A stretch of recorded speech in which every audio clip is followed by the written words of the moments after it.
ওম শান্তি। আজ 13 ফেব্রুয়ারি 2024 প্রাতঃ মুরলি। বাবা আজ বলেছেন, মিষ্টি বাচ্চারা, বিদেহী হয়ে বাবাকে স্মরণ করো। স্বধর্মে স্থিত হতে পারলেই শক্তি পাবে, খুশি আর স্বাস্থ্যবান থাকবে, ব্যাটারি ফুল হতেই থাকবে। আজকের প্রশ্ন, ড্রামাতে কোন বিষয়টি নির্ধারিত হওয়ার কারণ জেনে তোমরা বাচ্চারা সদা অটল থাকো? উত্তর, তোমরা জানো বোমা ইত্যাদি যা কিছু তৈরি হয়েছে এসব অবশ্যই ব্যবহার হবে, বিনাশ হবে, তবেই তো আমাদের নতুন দুনিয়া আসবে। এটাই অনাদিকাল ধরে ড্রামায় নির্ধারিত। মরতে তো সবাইকেই হবে। তোমরা খুশিতে আছো যে আমরা এই পুরানো শরীর ছেড়ে রাজধানীতে জন্ম নেব। তোমরা ড্রামাকে সাক্ষী হয়ে দেখছ, এতে অস্থিরতার কোনো প্রশ্নই নেই, কান্নাকাটিরও প্রয়োজন নেই। ওম শান্তি। বাবা বসে বাচ্চাদের বোঝাচ্ছেন, এই যে আদি সনাতন দেবী দেবতা ধর্ম ছিল, তাকে হিন্দু ধর্মে কেন নিয়ে এসেছে? কারণ খুঁজে বের করা উচিত। সর্বপ্রথম আদি সনাতন দেবী দেবতা ধর্মই ছিল। তারপর যখন বিকারগ্রস্ত হয়ে পড়েছে, তখন আর নিজেদের দেবতা বলতে পারিনি। তখন নিজেকে আদি সনাতন দেবী দেবতা বলার পরিবর্তে আদি সনাতন হিন্দু বলে দিয়েছে। শুধু দেবতা শব্দটি বদল করে হিন্দুস্তান রেখেছে। ওই সময় ইসলামরা এসেছিল, আর ওই বাইরে থেকে আগতরা এসে হিন্দু ধর্ম নাম রেখেছিল। প্রথমে হিন্দুস্তান নামও ছিল না। সুতরাং আদি সনাতন হিন্দু দেবতা ধর্মাবলম্বী বোঝা উচিত। ওরা প্রকৃত পক্ষেই ধর্মাত্মা, সবাই সনাতনী নয়। যারা পরে এসেছে তাদের আদি সনাতনী বলা হবে না। হিন্দুদের মধ্যেও পরে আসবে। আদি সনাতন হিন্দুদের বলা উচিত যে তোমাদের আদি সনাতন দেবতা ধর্ম ছিল, তোমরাই আদি শতপ্রধান সনাতন ছিলে। তারপর পুনর্জন্ম নিতে নিতে তমপ্রধান হয়ে গেছ। এখন আবার স্মরণের যাত্রার দ্বারা শতপ্রধান হয়ে ওঠো। তাদের এই ওষুধ ভালো লাগবে, বাবা সার্জন যে। যাদের এই ওষুধ ভালো লাগবে তাদেরই দেওয়া উচিত। যারা আদি সনাতন দেবী দেবতা ধর্মের ছিল তাদেরই স্মরণ করানো উচিত। যেমন বাচ্চারা তোমাদের স্মৃতিতে এসেছে। বাবা বুঝিয়েছেন কিভাবে তোমরা শতপ্রধান থেকে তমপ্রধান হয়েছ। এখন আবার তমপ্রধান থেকে শতপ্রধান হতে হবে। তোমরা বাচ্চারা স্মরণের যাত্রার দ্বারা শতপ্রধান হয়ে উঠছ। যারা আদি সনাতন হিন্দু হবে তারাই প্রকৃতপক্ষে দেবী দেবতা হবে, আর তারাই আবার দেবতাদের পুজো করবে। ওদের মধ্যে যারা শিব বা লক্ষ্মী নারায়ণ, রাধা কৃষ্ণ, সীতারাম ইত্যাদি দেবতাদের ভক্ত, তারা হলো দেবতা গোত্রীয়। এখন স্মৃতিতে এসেছে যারা সূর্যবংশী তারাই আবার চন্দ্রবংশী হয়। সুতরাং এমন সব ভক্তদের খুঁজে বের করা উচিত। ফর্ম তাকে দিয়েই পূরণ করাবে যে বুঝতে এসেছে। প্রধান সেন্টারগুলোতে অবশ্যই পূরণ করার জন্য ফর্ম রাখা উচিত। যে আসবে তাকে প্রথম থেকেই অধ্যয়ন করাতে হবে। সর্বপ্রথম কথাই হলো যে বাবাকে জানে না। যে বাবাকে জানে না তাকে বোঝাতে হয়। তুমি নিজের বড় বাবাকে অর্থাৎ শিব বাবাকে জানো না। তুমি আসলেই পারলৌকিক বাবার সন্তান। এখানে এসে লৌকিকের হয়েছ। তোমরা নিজের পারলৌকিক বাবাকে ভুলে যাও। বেহদের বাবাই হলেন স্বর্গের রচয়িতা। ওখানে অনেক ধর্ম হয় না। সুতরাং যে ফর্ম পূরণ করাবে তার উপরই সবটা নির্ভর করছে। যদিও কিছু বাচ্চা আছে যারা খুব ভালো বোঝাতে পারে, কিন্তু যোগ করে না। অশরীরী হয়ে বাবাকে স্মরণ করা সেটা নেই। স্মরণে স্থিত হতে পারে না, যদিও জানে আমি খুব ভালো বোঝাতে পারি, মিউজিয়াম ইত্যাদিও খোলে, কিন্তু স্মরণ খুব কম। নিজেকে আত্মা মনে করে বাবাকে স্মরণ করা এতেই পরিশ্রম। বাবা সতর্ক করে দিচ্ছেন, এমনটা ভেবো না যে আমি খুব ভালো কনভিন্স করতে পারি, কিন্তু এতে লাভ কি হবে? ঠিক আছে, সদর্শন চক্রধারী হয়ে গেছো, কিন্তু এতে তো বিদেহী হতে হবে। কর্ম করতে করতে নিজেকে আত্মা মনে করতে হবে। আত্মা এই শরীরের দ্বারা কর্তব্য করছে, এটাও স্মরণে আসে না, খেয়ালেও আসে না যাদের, তাদের বলে বুদ্ধু। বাবাকে স্মরণ করতে পারে না, সার্ভিস করার শক্তি নেই। বিনা স্মরণে শক্তি কোথা থেকে আসবে? ব্যাটারি কিভাবে ভর্তি হবে? চলতে চলতে দাঁড়িয়ে পড়বে, শক্তি থাকবে না। বলা হয়ে থাকে রিলিজিয়াস ইজ মাইট, আত্মা স্বধর্মে স্থিত হবে, তবেই তো শক্তি পাবে। অনেকেই আছে যাদের বাবাকে স্মরণ করা আসে না, তাদের মুখ দেখেই বোঝা যায়।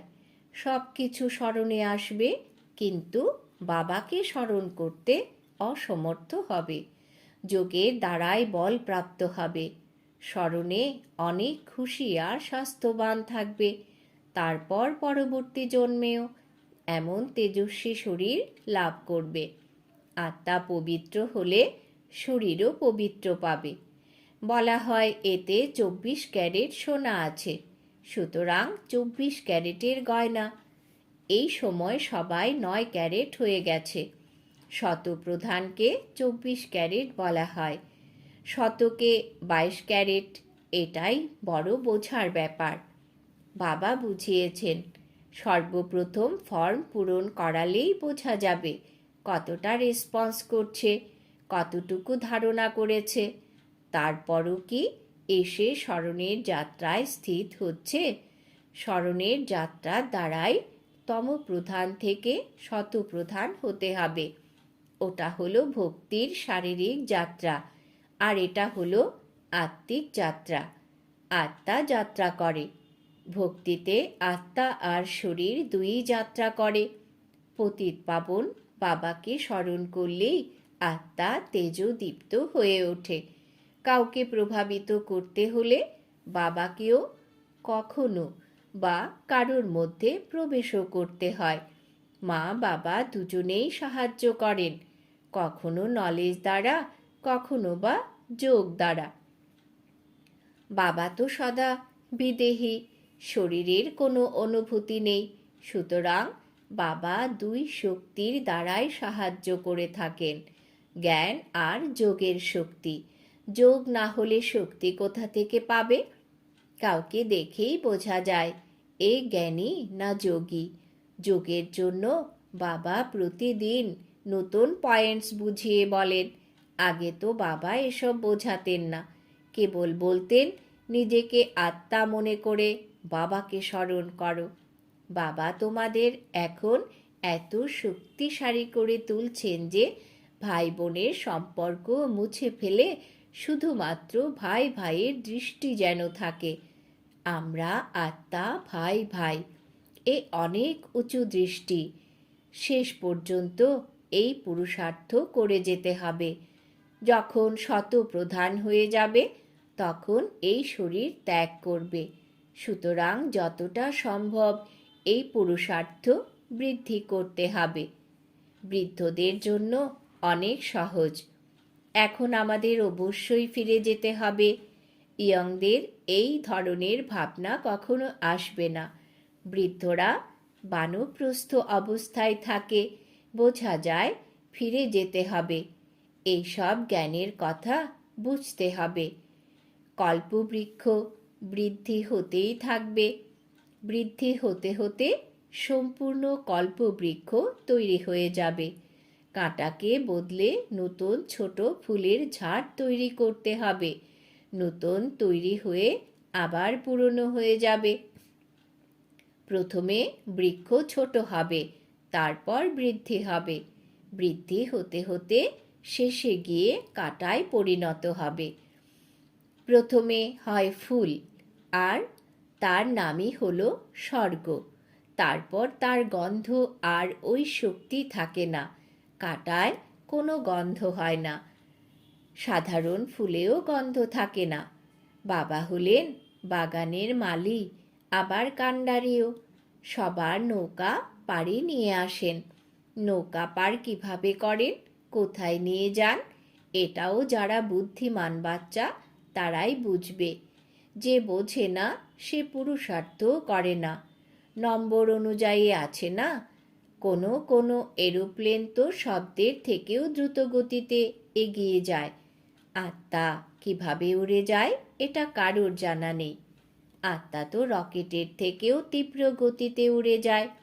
আত্মার মন দ্রুত গতি আর কোনো আত্মার মতো দ্রুত গতি আর কোনো জিনিসের হয় না। রকেট ইত্যাদির মধ্যে এমন কিছু জ্বালানি ঢালা হয় যা শীঘ্রই উড়িয়ে নিয়ে যায়। বিনাশের জন্য কত বারুদ ইত্যাদি তৈরি করে। স্টিমার এরোপ্লেনে করে বম নিয়ে যায়। এখন তো সমস্ত কিছুই আগে থেকেই রেডি করে রাখে, সংবাদপত্রেও লেখে। এমনটা বলতে পারে না যে বোমা কাজে লাগাবো না। হতে পারে বোমা নিক্ষেপ হবে, এমনটাই বলতে থাকে।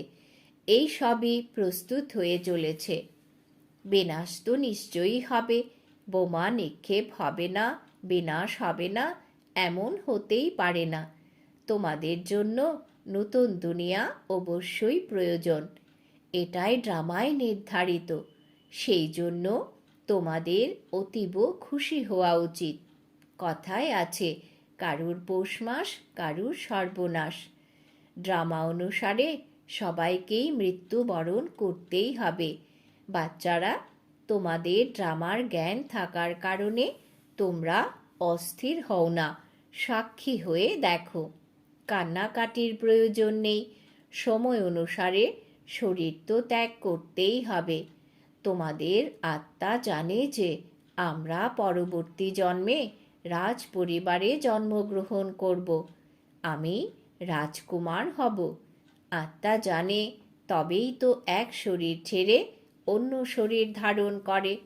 সাপের মধ্যেও আত্মা আছে না, ওরাও বলতে পারে আমরা এক খোলস ছেড়ে অন্য খোলস ধারণ করি। কখনো তো শরীর ত্যাগ করবে, তারপর আবার বাচ্চা হবে। বাচ্চা তো জন্ম নেয়, তাই না? পুনর্জন্ম তো সবাইকেই নিতে হবে। এসবই বিচার সাগর মন্থন করতে হবে। সর্বপ্রথম মুখ্য বিষয় হলো বাবাকে অত্যন্ত ভালোবাসার সাথে স্মরণ করতে হবে। যেমন ছোট বাচ্চা মা বাবার সাথে একদম জড়িয়ে থাকে, ঠিক তেমনি অত্যন্ত ভালোবাসার সাথে বুদ্ধিযোগের দ্বারা বাবার সাথে জুড়ে থাকতে হবে। নিজেকে দেখতে হবে, আমি কতটুকু ধারণ করতে সক্ষম হয়েছি। ভক্ত যতক্ষণ জ্ঞান অর্জন করতে সক্ষম না হবে ততক্ষণ দেবতা হতে। এই শুধুই লক্ষ্মীকে বরণ করার কথা নয়, এটা তো বোঝার ব্যাপার।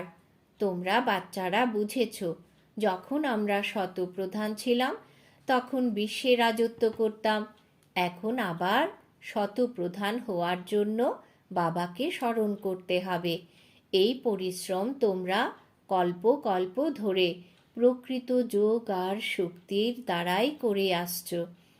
প্রত্যেকেই বুঝতে পারে যে আমি কাউকে বোঝাতে কতটা সক্ষম হয়েছি, দেহ অভিমান থেকে কতটা মুক্ত হতে পেরেছি। আমি আত্মা এক শরীর ত্যাগ করে অন্য শরীর ধারণ করি। আমি আত্মা এর দ্বারা কর্ম করি। এসব আমার অর্গানস। আমরা সবাই পার্টধারী। এই ড্রামায় এটাই বেহদের বড় নাটক। এখানে নম্বর অনুসারে সবাই তাদের অ্যাক্টর। আমরা বুঝতে পারি এখানে মুখ্য অ্যাক্টর কারা, ফার্স্ট সেকেন্ড থার্ড গ্রেড কে কে। তোমরা বাচ্চারা বাবার দ্বারা ড্রামার আদি মধ্য অন্তকে জেনে গেছো। রচয়িতার দ্বারাই রচনার নলেজ পাওয়া যায়। রচয়িতা এসেই নিজের আর রচনার রহস্য বুঝিয়ে বলেন। ইনি হলেন ওনার রথ, যার মধ্যে প্রবেশ করেন। তোমরা বলতে পারো, তবে তো দুজন আত্মা। এটাও সহজ কথা। যখন পিণ্ডদান করা হয় তখন আত্মা তো আসে না। পূর্বে তারা আসতো আর তাদেরকে কথাবার্তা জিজ্ঞাসা করা হতো।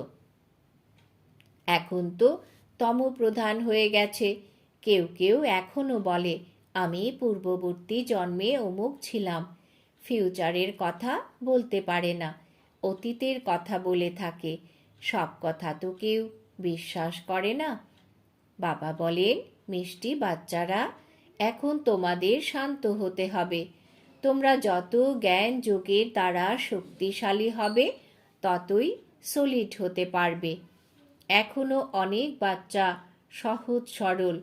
ভারতবাসী দেবী দেবতারা কত সলিড ছিল, ধন সম্পদে পরিপূর্ণ ছিল। এখন তো সব রিক্ত।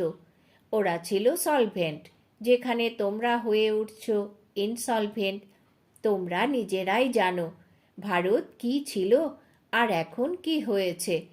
অনাহারে মরতে হবে। শস্য, আনাজ, জল কিছুই পাওয়া যাবে না। কোথাও বন্যা হবে, আবার কোথাও এক ফোঁটা জলও থাকবে না। এই সময় চতুর্দিকে দুঃখের ঘনঘটা ছড়িয়ে আছে। সত্যযুগে থাকে সুখের ঘনঘটা। এই খেলাকে তোমরা বাচ্চারাই বুঝেছ, আর তো কেউ জানেই না। ব্যাজ ব্যবহার করেও ভালো ব্যাখ্যা করা যেতে পারে। উনি হদে লৌকিক পিতা, আর ইনি অসীম জগতের পারলৌকিক পিতা। এই পিতা একবারই সঙ্গমে এসে অসীম জগতের অবিনাশী উত্তরাধিকার দিয়ে থাকেন। নূতন দুনিয়া সৃষ্টি হয়। এখন হলো আয়রন এজ, এরপর গোল্ডেন এজ অবশ্যই হবে। তোমরা এখন সঙ্গমে আছো। অন্তর স্বচ্ছ হলে ইচ্ছেও পূর্ণ হবে। রোজ নিজেকে জিজ্ঞাসা করো, কোনো খারাপ কর্ম করিনি তো? কারুর প্রতি অন্তরে বিকার ভাবনা আসেনি তো? অন্তরের আনন্দে আছি না নানা গল্প করে সময় নষ্ট করেছি? বাবার আদেশ হলো, মামি কম স্মরণ করো। যদি স্মরণ না করো তবে আদেশ অমান্যকারী হয়ে যাবে। আচ্ছা, মিষ্টি মিষ্টি হারানিধি বাচ্চাদের প্রতি মাতা পিতা বাপ দাদার স্মরণের স্নেহ সুমন আর সুপ্রভাত। আত্মাদের পিতা তার আত্মারূপী বাচ্চাদেরকে জানাচ্ছে নমস্কার। আমরা আত্মারূপী বাচ্চারা আমাদের মাতা পিতা বাপ দাদাকে জানাই স্মরণের স্নেহ সুমন সুপ্রভাত, নমস্কার। ধারণার জন্য মুখ্য সার। 1 নম্বর, জ্ঞান যোগের খুশিতে থাকতে হবে। অন্তর স্বচ্ছ রাখতে হবে। ব্যর্থ চিন্তা করে নিজের সময় নষ্ট করো না। 2 নম্বর, আমরা আত্মারা হলাম ভাই ভাই। এখন আমাদের ঘরে ফিরে যেতে হবে।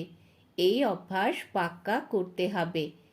বিদেহী হয়ে স্বধর্মে স্থিত হয়ে বাবাকে স্মরণ করতে হবে। বরদান।